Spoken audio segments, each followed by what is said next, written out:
Perdão, Maurício. Né? Bom, meus amigos, é um prazer estar com vocês de novo, nessa casa abençoada, né? E que nós possamos hoje dividir, né, esse assunto muito interessante, que é sobre a indulgência e a caridade.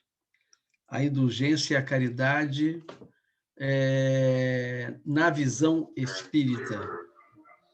Então, é uma coisa que no mundo atual, onde, devido à pandemia que nós hoje passamos, né, com essa grave situação, não só no país, mas no mundo, nós deveríamos e devemos sermos mais sensíveis, né, mais fraternos, mas em muitas situações a gente verifica que isso não está, mesmo com essa grave situação, muita gente não está sensível ainda a isso, né? E eu me lembro de Emmanuel, quando o Chico perguntou a ele, no caso de uma pessoa em que essa pessoa sofria muito, mas ela, mesmo assim sofrendo muito, ela se mantinha com o nariz empinado, orgulhosa, né? E aí o Emmanuel disse para ele, porque a dor que ele está passando ainda não foi suficiente para mudá-lo. Por isso que ele continua sofrendo, né? Então, não é à toa que nós estamos passando por esses momentos complicados. Afinal, o planeta está mudando, queiramos ou não queiramos, para um planeta de regeneração. E esse planeta de regeneração, ele, antes disso, ele sempre foi um planeta de prova e expiação.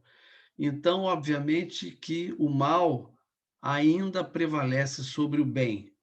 Daí, essas dificuldades que nós estamos vivendo, né? Esses absurdos morais que nós estamos passando, mas que nós, dessa casa espírita e todas as outras, que nós continuemos firmes, porque quem está no leme é o Cristo. Então, ao estar no leme o Cristo, a gente tem que ter a confiança que tudo isso vai passar e tudo isso é para melhor. Se nós ainda estamos aqui e nós não fomos escolhidos para irmos embora, é porque temos que fazer ainda coisas por esse planeta tão bonito que é a Terra, né? E que tanto maltratamos, que tanto ferimos, mas e que se permanece amoroso, né? Nos acolhendo e também promovendo a sua própria evolução. E esse tema, que é um tema, a indulgência, muita gente pode até dizer que o indivíduo que é indulgente e é caridoso, ele é fraco. Ao contrário, o indivíduo que tem essas qualidades é um indivíduo mais forte do que aquele que, diante de uma situação, se revolta, quer bater, quer brigar, quer maltratar, quer machucar, porque isso é o normal num planeta violento como o nosso. Mas quando o indivíduo busca se segurar, busca não agredir, não ofender, ele está fazendo um grande esforço na sua mudança orgânica e moral. E Allan Kardec dizia isso, né? E a doutrina fala: conhece-se o verdadeiro espírita pelo esforço. Esforço. Porque se eu não fizer esforço, é porque eu já adquiri. Então, se eu adquirir, eu passo por aquele problema sem nenhum problema, né? Sem nenhuma situação negativa. mas conhece-se o verdadeiro espírita pelo esforço que ele faz para dominar, né, as suas tendências. Porque todos nós que sabemos que não temos só essa existência, que já fomos José, João, Maria, nós sabemos que trazemos do nosso passado coisas que foram mal acabadas, coisas que necessitam ser modificadas, serem lapidadas. E a reencarnação tem essa finalidade, né? A reencarnação tem a finalidade de nos permitir, né, ir aparando os nossos defeitos, melhorando cada vez mais o nosso progresso, porque nós não viemos aqui na Terra para sofrer. O sofrimento é inerente às nossas escolhas, que são boas ou são negativas. Então, esse sofrimento que muitas pessoas buscam cobrar do Cristo é em função disso, é em função da falta de compreensão, né? Da falta de critério nas suas escolhas. E aí depois nós dizemos que Deus está nos castigando, quando Deus é neutro, quando Deus nos ama apaixonadamente. É como o sol. O sol, ele não ilumina só aquelas pessoas boas. O sol ilumina aquele que ainda traz o mal inerente em si, traz a violência. Então, o sol, ele ilumina todos, né? Como a árvore que dá sombra a qualquer indivíduo, ao que está na escala social elevada e está na escala social da infelicidade, né, material. Bom, então, o que vem a ser a indulgência? A indulgência, por definição, é a facilidade para perdoar os erros cometidos pelos outros, né? É a clemência, é a demonstração do perdão a um castigo, ou a uma pena, ou a uma ofensa. Isso é um trabalho diário em cada um de nós, né? Para que nós sejamos melhores hoje do que ontem. E melhores hoje, né? E melhores amanhã do que hoje. Mas para sermos melhores amanhã, nós precisamos começar esse trabalho hoje, né? Freando as nossas tendências negativas, freando as nossas imperfeições, analisando e alterando, né, situações em que nós vivenciamos e na hora de decidir, decidimos algo errado, mas temos a oportunidade de, encarnados, a gente mudar a rota, né, daquela situação mal definida ou infeliz que nós cometemos naquele momento. E aí nós vamos encontrar nas obras póstumas de Allan Kardec que ele diz assim: a fraternidade, na rigorosa acepção do termo, resume todos os deveres do homem, uns para com os outros. Significa devotamento, abnegação, tolerância, benevolência, indulgência.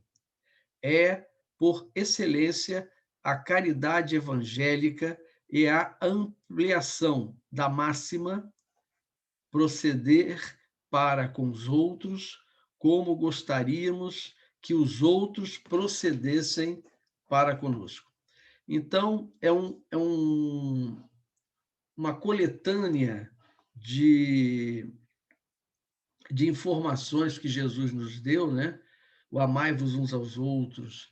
Tudo isso é indulgência, né? Amar o próximo como a si mesmo. Então, a gente vai encontrar tudo isso nos livros, né? Na Bíblia e no Evangelho segundo o Espiritismo, né?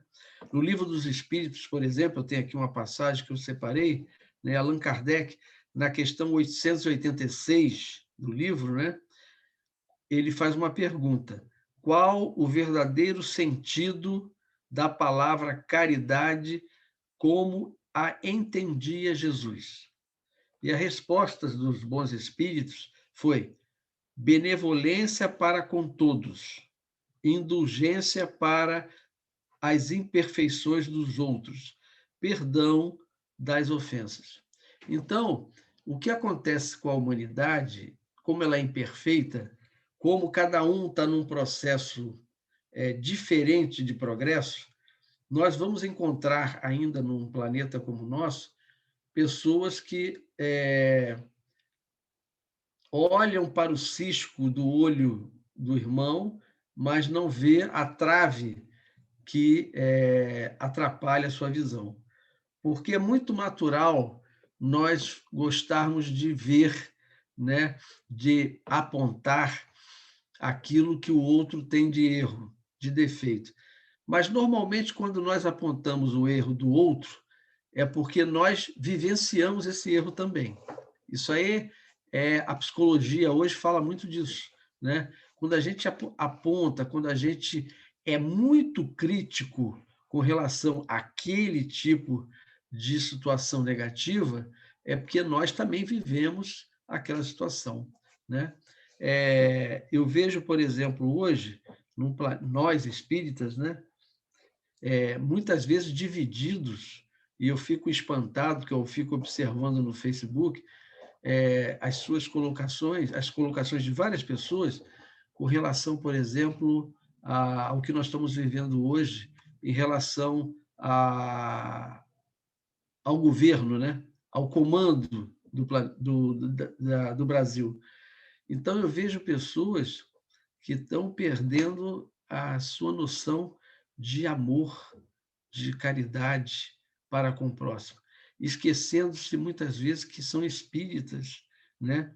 E que vão a um palanque, vão a um determinado lugar e dão palestra, e a postura nas redes, nos canais comuns aí, que é Facebook, Instagram, a gente vê verdadeiras barbaridades colocadas contra aqueles que governam. A gente sabe que quando você governa, ou se você é síndico de um prédio, por exemplo, e o seu prédio, eu já fui síndico de um prédio durante 3 anos, e tinham 32 famílias, então tinham 32 juízes, né? Sem falar se a família tiver 4 pessoas. Então, todos são juízes, todos criticam, todos elogiam. Então, você imagina uma pessoa que está num cargo de nação, né? Que comanda uma nação. Eu digo aqui para vocês, claramente, né, que, sem falar de religião, eu não religião, sem falar de se eu votei no fulano ou no ciclano, independente daquilo que eu fiz na época do meu voto, né,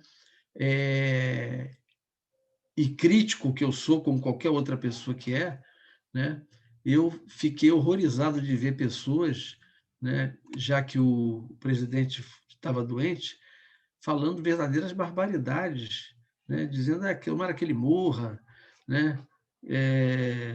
Eu vi agora outro dia o cara botou assim que o manto de Nossa Senhora possa sufocá-lo, umas coisas assim horrorosas, né? Eu não votei nele, mas eu oro por ele, porque é ele que está na frente. As pessoas, a maioria votou nele, né? Ele está doente, eu orei por ele e oro ainda por ele, porque ele está no hospital. Se ele vai usar isso para benefício próprio, não é problema dele, não é meu. A nossa ação tem que ser de amor.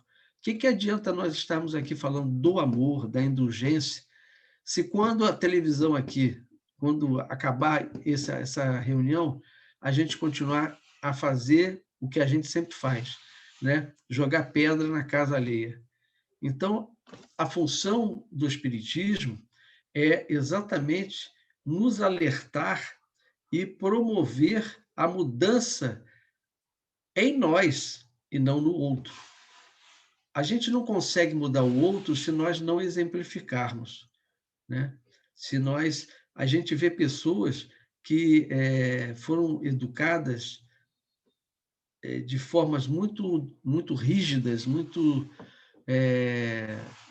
violentas, vamos dizer assim, né? E não mudaram, né? Foram para a religião tal. Todas as religiões falam do amor de Jesus para com o outro, mas o quanto isso é difícil ainda nós praticarmos, né?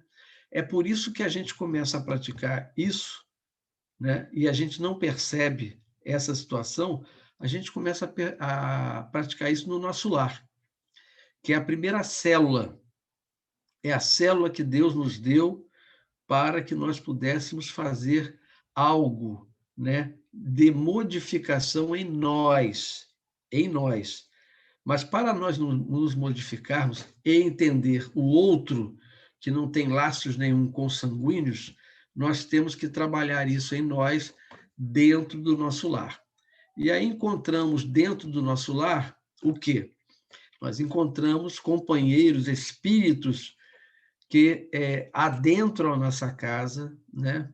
Que muitas vezes nós temos intolerância com eles, porque ali é que nós temos que praticar, né? Intolerância com o primo, com um cunhado, com a cunhada, com o irmão.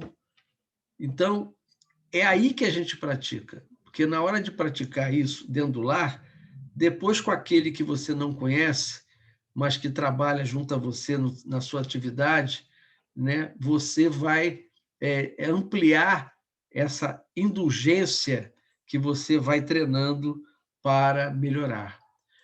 Diariamente, Jesus está extremamente atualizado, né, nos dias de hoje. Allan Kardec está extremamente atualizado nos dias de hoje, porque é em função dessa, dessas intolerâncias que ocorriam na época de Jesus. É que ele chega e fala que nós devemos trabalhar em nós o amor. Por isso que você vê pessoas cujo progresso numa existência é mais rápida, né? Como foi o nosso irmão Adolfo Bezerra de Menezes, como foi Paulo, né? Paulo, que achava que o que ele estava fazendo estava certo, né? Matar os cristãos. Ele achava, porque a lei, a sociedade, né, colocaram isso dentro dele. Até que ele tem um diálogo com Jesus, que ele não conheceu, né? Porque quando ele tem um diálogo com Jesus, Jesus já estava desencarnado. E aí ele tem esse diálogo e, em momento nenhum, oferece resistência ao mestre. Ele simplesmente diz: o que queres que eu faça? E aí você sai de Saulo para Paulo, porque houve uma transformação radical, né, naquele indivíduo. E foi aquele indivíduo que matou, né, cristãos, porque achava que estava certo, que matou Estevão, que divulgou o cristianismo, né, espalhou o cristianismo para diversos países, diversas áreas, assim como hoje, né, o nosso atual Paulo de Tarso, que é o Divaldo Pereira Franco, que leva a doutrina para diversos países do Ocidente e do Oriente, né, e levou, né, com as suas pregações na atualidade. E aí, nesse mesmo tema, né, Kardec comenta assim: o amor e a caridade são o complemento da lei de justiça, pois amar o próximo é fazer-lhe todo o bem que nos seja possível e que desejáramos nos fosse feito. Tal o sentido destas palavras de Jesus: amai-vos uns aos outros como irmãos. Eu me lembro agora, que eu estou comentando aqui, analisando as coisas com vocês, de Sócrates. Sócrates viveu muito antes da chegada de Jesus, né? Mas já ele era um espírito elevado, era um espírito espiritualizado, vamos dizer assim, né? Já trazia dentro de si toda a noção moral, toda a noção de bondade para com o próximo. E aí, certa vez, um discípulo dele se aproximou e disse assim: mestre, eu queria falar com o senhor sobre fulano, que também era um aluno dele. E aí, antes dele falar, o Sócrates virou para ele e falou assim: você, antes de dizer para mim o que você vai falar sobre o fulano, você passou o que você vai falar pelos 3 crivos. E aí o aluno falou assim: pelos 3 crivos, mestre? Sim, né? Você já fez as perguntas que deveria fazer. O que você vai falar, o que eu vou falar para ele, vai ser útil para ele, para Sócrates, no caso, né? O que eu vou falar dessa pessoa vai trazer algum benefício para aquela pessoa?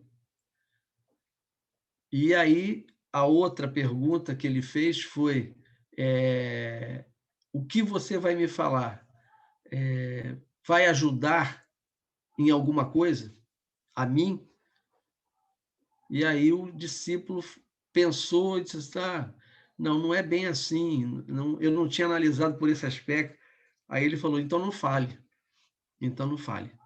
Fique com o que você queria. Na realidade, ele queria fazer aquilo que todos nós fazemos, né? Fofoca, né? Criticar o outro. E isso acontece, infelizmente, dentro dos nossos arraiais. Eu não preciso buscar católico, evangélicos. Isso acontece dentro da doutrina espírita, né? Pessoas que estão, às vezes, em cargos mais elevados, né? Eles são criticados pela postura, por determinadas ordens, mas ninguém chega para conversar com aquela pessoa, né? Ninguém chega para, às vezes, dar sua opinião. Então, porque existem pessoas também que estão em cargos elevados, dentro da doutrina espírita, que acham que o cargo é dela, né? Que só quando ela morrer é vitalício. Quando ela morrer, aí é outro que vai assumir. E não é assim, né? Nós estamos aqui para dividir, para aprender com o próximo. Então, né, por isso que existem reuniões, né, existem dentro da doutrina, da diretoria, né, mas que cada um daqueles diretores, né, procurem também ouvir coisas daqueles que estão em situações menores dentro da casa espírita. Então, para que a coisa se desenvolva, para que a coisa cresça, para que a coisa cada vez mais tenha participação do crescimento do centro, porque, às vezes, uma palavra, uma coisa tão pequena, será que o que eu vou falar vai ser útil? Né? Tem gente que pensa assim. E é útil, tudo é útil, tudo é útil. Né? Talvez aquilo que se falou naquele momento não se dê muita importância, mas lá na frente surge uma situação em que aquilo que foi falado lá atrás é o que vai definir positivamente ou negativamente uma mudança. Então, a gente não tem que ser estático, né? Nós, que eu digo assim, nós que temos cabelo branco hoje, né? E dizemos que já somos experientes, na realidade, a experiência ela é contínua, né? Não é porque eu tenho cabelo branco que eu sou melhor do que o outro, porque eu conheço muita gente de cabelo branco que é pervertido, que só fala coisas imorais e não é uma pessoa equilibrada. Então, não é o cabelo branco que dá experiência, porque há jovens que estão dentro, né, dos grupos jovens da doutrina espírita, que parecem mais velhos do que nós nas atitudes, né, nos gestos, no amor, né, no trabalho que dão dentro da casa espírita, dentro dos setores aonde ocupam. Então, nós devemos ter cuidado, né, com a famosa política, né, que muitas vezes emperra o centro, né, porque um quer mandar, o outro também quer mandar, o outro quer desmandar, e a coisa não é assim.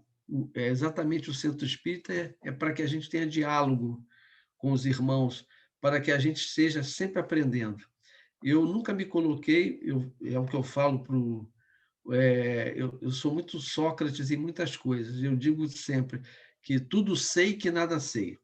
Quanto mais eu aprendo, mais eu descubro que ainda não sei nada. É como um médico, né, que cada dia surge uma coisa nova na medicina, em que ele não pode dizer que eu domino tudo. Não existe isso. Você não domina tudo. Pelo contrário, você é muito mais aprendiz do que professor. Todos nós somos assim.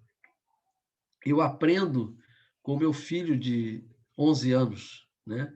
Eu aprendo com a minha esposa, eu aprendo que é evangélica, eu aprendo com um vizinho, o filho de um vizinho. É só nós termos a mente aberta para ouvirmos. E muitas pessoas são radicais em função disso, né? Não é indulgente, não é tranquilo. A gente tem que trabalhar isso dentro de nós, para que nós não soframos mais tarde a ação daquilo que nós mesmos causamos a nós. Bom, o Livro dos Espíritos, na questão 903, Kardec faz uma pergunta. Incorre em culpa o homem por estudar os defeitos alheios? Olha a pergunta do Livro dos Espíritos. Se os homens incorrem, né? O homem que estuda os defeitos alheios, ele incorre num erro. E os espíritos dizem assim: incorrerá em grande culpa se o fizer para os criticar e divulgar, porque será faltar com a caridade. Quer dizer, não fazer ao próximo aquilo que a gente não quer para nós. Então, você sabe que o outro tem defeito, você sabe que o outro também tem qualidades, mas se eu não gosto daquela pessoa, eu valorizo muito mais o defeito dele em relação às qualidades que ele tem. Isso aí é certo, né? Todos nós, infelizmente, aí que caminhamos na Terra, ainda temos esse tipo de defeitos. E aí ele diz assim: se o fizer para daí tirar proveito para evitá-los, tal estudo poderá ser de grande utilidade. O que ele está dizendo? Se eu vejo uma pessoa que erra, que falha, por exemplo, dentro do meu trabalho, que está praticando determinadas coisas, né, e que você vê que o final não vai ser feliz, e você utiliza isso para você, então, e não criticar o outro, isso tem uma validade grande, né? Aí sim os espíritos dizem que você pode utilizar. Eu faço muito isso, fiz muito isso, né? E faço ainda dentro do meu próprio lar. Porque os meus pais, como os pais de vocês, também tinham defeitos, tinham falhas, né? São espíritos em processo evolutivo. Então, tudo aquilo que eu achava dentro da minha visão negativo que meu pai tinha, eu peguei aquilo para evitar de fazer quando eu crescesse e quando eu tivesse diante de situações em que eu poderia cair no mesmo erro do meu pai. Então, com isso, eu cresci muito. Os da minha mãe, a mesma coisa. Os dos meus avós, a mesma coisa. No meu trabalho, quando eu via um chefe, por exemplo, né, criticar um funcionário na frente dos outros, que é a forma mais chata de você humilhar alguém que está num cargo de chefia e você chamar atenção na frente dos seus colegas de chefia também, né? Quando você tem que fazer aquilo que Jesus falou, né? Chama em secreto e conversa, né? Chama em secreto e conversa. Se aquilo, para que a pessoa se modifique, mas se aquilo não der jeito e o indivíduo insistir e continuar, né? Aí você chama o grupo e expõe a situação, né? Então, é assim que se faz. É assim que nós fazemos dentro do nosso lar. Quantas vezes nós temos parentes difíceis, né, que fazem cada coisa de arrepiar. O que que nós falamos? O que que nós fazemos? Abafamos o caso, né? Abafamos, não comentamos, né? Se chega alguém que não é consanguíneo e comenta, a gente fala, eu não quero comentar sobre isso. A gente abafa. Mas, na realidade, não é abafar. A gente tem é que analisar para que nós não caiamos no mesmo erro daquele nosso irmão que hoje é o nosso parente, né? Mas que tem muitas qualidades. A pessoa mais que faz isso são as mães. As mães, elas são, eu diria, são as pessoas que mais têm ligação com Jesus com relação ao amor ao próximo. Porque toda mulher mãe, né? O filho pode estar com 60 anos. Se o filho faz uma besteira, ela vai lá, fala, busca justificar, busca não criticar, né? Passa a mão na cabeça da pessoa, porque ama, né? Mas quando uma outra pessoa, que não é do seu sangue, não é da sua família, faz, né? O que que nós fazemos? Está vendo? Não tem educação, a mãe não deu educação nem o pai, e devia estar numa prisão. Mas quando acontece com a gente e com alguém que nós amamos, a gente, não, vou fazer de tudo para evitar que chegue a esse quadro tão grave. E é isso que nós fazemos, né? É ficarmos, olharmos a casa do próximo e não sermos indulgentes. Não, será porque ele fez aquilo porque ele está nervoso, que ele está com um conflito, ele está com alguma problemática, né? E a gente não vê dessa forma. Então, a doutrina espírita, o espiritismo e Jesus vêm nos convocar para que nós possamos trabalhar isso em nós. Porque não adianta eu trabalhar isso no outro, porque o outro tem uma outra visão. O espiritismo, ele nos vem trabalhar cada um de nós todos os dias. Todos os dias são desafios que nós encontramos, né? Todos os dias, quando saímos de casa, agora que a maioria, né, uma grande maioria já está vacinado e os trabalhos estão ainda remotos, mas grande parte se fazendo também nas atividades fora de casa, nós estamos todos os dias sendo desafiados nas ruas, né? Vocês veem que a intolerância é muito grande ainda. Você faz uma manobra, por exemplo, no carro, né? Os outros automaticamente já fazem gestos obscenos, já xingam, né? Isso é intolerância, né? É intolerância, porque a gente não sabe se naquele momento a pessoa está num conflito, está dirigindo, mas está num conflito e por um momento fez uma besteira. E aí aquela outra pessoa que xinga, né, que gera esse desequilíbrio, muitas vezes não sabe que aquele que está desequilibrado naquele momento tem uma arma dentro do carro, né? E aí sai do carro e te mata, né, solenemente, porque ele vai ser punido? Será, pelas leis de Deus. Mas será que ele vai ser punido pelas leis dos homens, né? E nós sabemos que isso é verdade, porque quantas pessoas já mataram outras aí e, devido ao poder financeiro ser elevado, estão soltas, estão vivendo uma vida boa, enquanto que o outro, que a família está desolada, às vezes até sem ter que comer. Então, tenhamos prudência, né? Tolerância. A caridade e a indulgência, né, é algo que você tem que trabalhar dentro de você todos os dias. Quando a gente sai de casa, quando a gente vai estar diante de pessoas, de personagens nas ruas, né, outros personagens, ter muita prudência no que fala, né, porque o que sai da nossa boca pode ferir.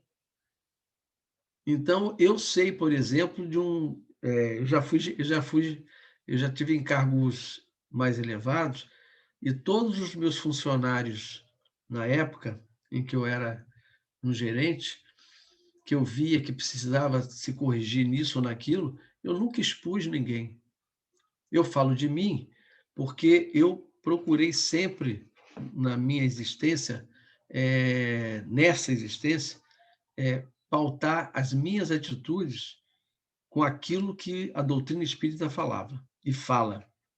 Então, eu chamava a pessoa, conversava, mostrava, olha, esse seu gesto vai gerar isso, isso, isso, vai afetar essas e essas pessoas. Então, pensa direito, você tem condições de mudar, não precisa fazer assim, fazer assado, e sensibilizava a outra pessoa. E aí essa pessoa mudava a sua atitude. Muitas vezes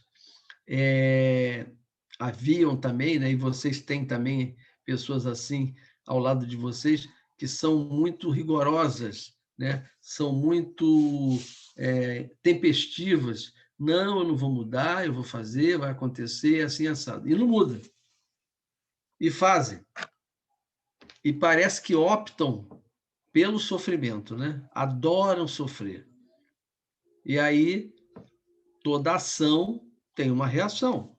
E nessa reação acontecem essas situações que o próprio indivíduo cria para ele, né? O próprio indivíduo cria para ele. E a dor é muito grande. Então, a gente tem que ter prudência, né, no falar, né? Se nós sabemos que eu não quero para mim aquilo que eu não quero para o outro, eu me omito.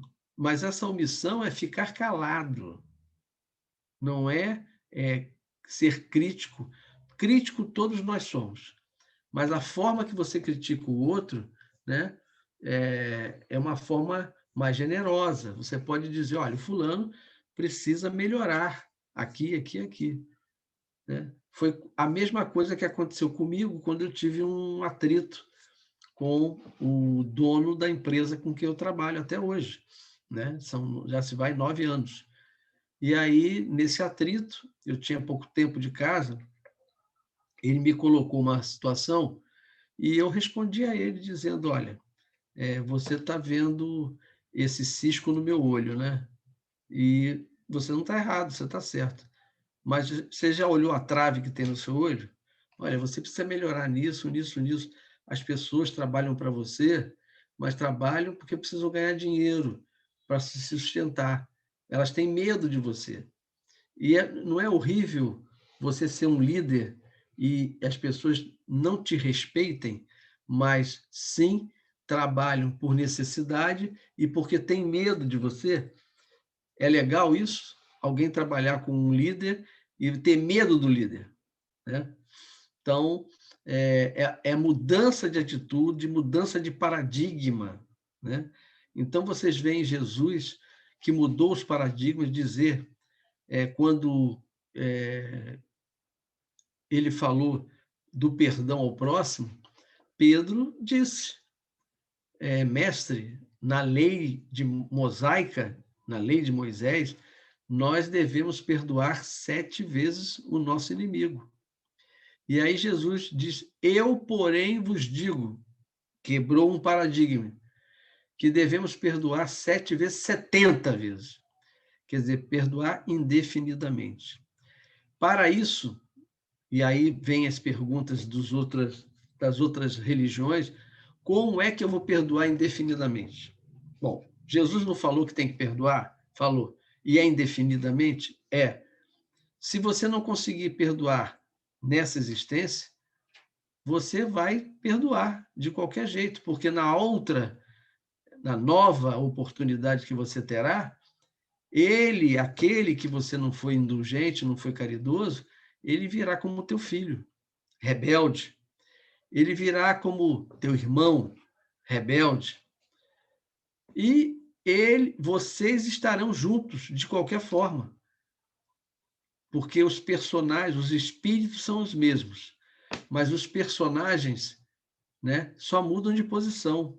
Um dia é irmão, outro dia é primo, outro dia é prima, outro dia é sogro, sogra. São os personagens que mudam de posicionamento, mas os espíritos são os mesmos. Porque a lei de Deus é uma só, é a lei do amor. E quando você ama, ou quando você entende o outro, fica muito mais fácil de você trabalhar e não se revoltar. Eu vejo pessoas que se revoltam com atitudes de outros que são ainda primários, né? Hoje estão com um corpozinho da época do século XXI, mas o espírito ainda é radical, o espírito ainda é um espírito que caminhou, mas ainda não se modificou. É por isso que dentro das sociedades há necessidade das leis. Então, você vê hoje jovens que não admitem, são radicais, né? Não admitem quando a esposa quer se separar. Ele não trata aquela mulher, aquele espírito, como esposa, né? Como um outro ser. Não, ele trata como um objeto. E aí ele bate, maltrata e muitas vezes chega ao feminicídio. Então, tudo isso é por quê? Porque são espíritos no século XXI que trazem uma bagagem radical de um mundo que já passou e não se atualizam, né? Aquela mulher é minha ou não é de ninguém. Então, em pleno século XXI, a gente vê tanta barbárie nessa área, né? Mas é em função disso, né? Porque nós hoje mudamos o nosso corpito para um corpo adaptado do século XXI, mas não mudamos interiormente, né? Porque nós cristalizamos em nós valores que estão ultrapassados, né? Antigamente, uma pessoa que era homossexual, na minha época, por exemplo, era uma pessoa que a gente chamava de enrustido. Por quê? Porque ele tinha medo de falar. A sociedade era extremamente rigorosa, então o indivíduo tinha que esconder aquilo que ele realmente era. Hoje não. Hoje o indivíduo se coloca, né, tem a opção de dizer, olha, eu não sou nem de direita nem de esquerda, eu sou centro, eu sou homossexual, né? E aí a gente vê os homofóbicos, né, pessoas que não admitem que o outro seja aquilo que é, né? E você consegue medir o outro porque ele é de um outro sexo? Não. Eu conheço vários e tenho amigos que são homossexuais, são gays, né? E fazem trabalhos sociais melhores do que outros que só colaboram com um dinheiro, né? Ou um alimento. Não, ele é participante, ele está lá, ele é ativo. em todas as denominações, eu não estou falando só do espiritismo, não. Então, é essa coisa, você não pode classificar o outro pela a área sexual que ele optou. O que você pode dizer e orientar, como já aconteceu comigo, né, da pessoa chegar, até aluno meu chegou e disse, professor, eu optei, eu opto e eu sou homossexual. Eu disse para ele assim, e daí? Isso aí, para mim, isso não tem importância nenhuma de você ser homossexual. Mas tem importância para mim as suas atitudes de amor, né? De carinho. Então, de moral. Seja o que você for, mas tem atitudes morais, né? Não agrida o outro porque o outro